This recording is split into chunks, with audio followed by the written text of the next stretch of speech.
La Femme Assise. That means the seated woman in French. In just the creation of La Femme Assise, we were able to see our goal in action. We learned more about Black women and their impact on history. I just really enjoyed working on this project because I learned about a lot of very important, influential women that I had never learned about. And it made me want to just research by myself more. Hattie McDaniel, Maggie Walker, Marion Croak. There was such a wide array of women to choose from, and it was truly incredible seeing all of these amazing ladies who came before us. It was created by a mostly female team throughout the project, all young people, all Black young people, and we were able to create a project that highlighted things that we wanted to see more because we felt we weren't represented in these spaces, and we saw that into fruition. My favorite episode of La Femme Assise was the Hattie McDaniel episode. And I think it's going to be a favorite of a lot of our actors who worked on this project just because Hattie McDaniel is an actress herself. There is so much more to my story that many do not even know. I was one of the first Black women to air on radio in the U.S. and featured in 83 credited films. She was the first African-American woman to win an Academy Award. I think that she is a person that we all should look up to, and I think it was really special to make that episode because I think a lot of people don't really know about her. Dear Miss Marion Croak. My favorite woman that we wrote a letter to was Marion Croak.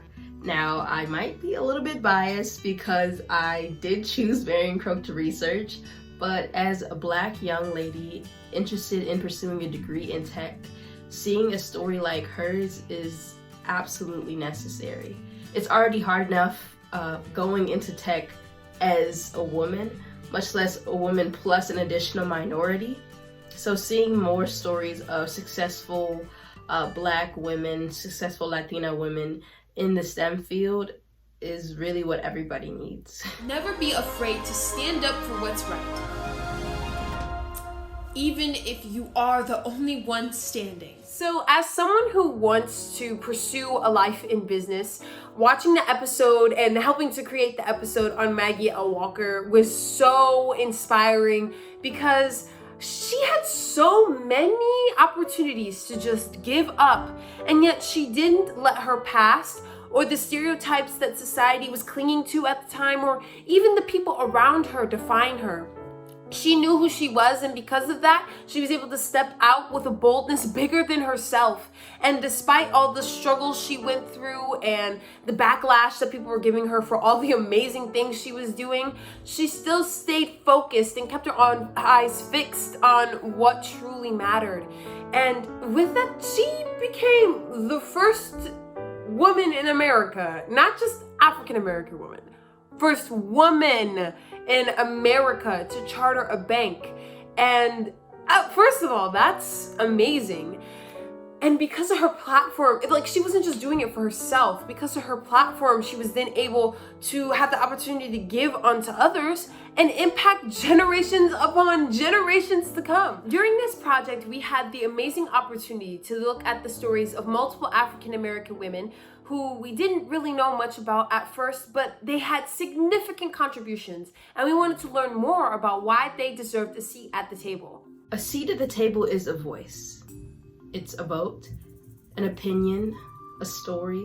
Sometimes it's a physical space created just for you. Throughout La Femme Assise, we played around with the physical representation of a seat at the table and the theoretical. Having a seat at the table, like I said, is so important.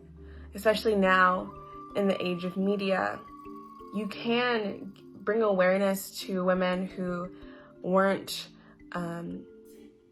highlighted, who aren't usually highlighted, like in our history classes and in the media as usual. This is my chance to do what many have failed to. Today, I'm inviting you on a journey to redefine your legacy. Taking a closer look at the history society turned a blind eye to. Together, we will make a seat at the table. Sincerely, La Femme Assise.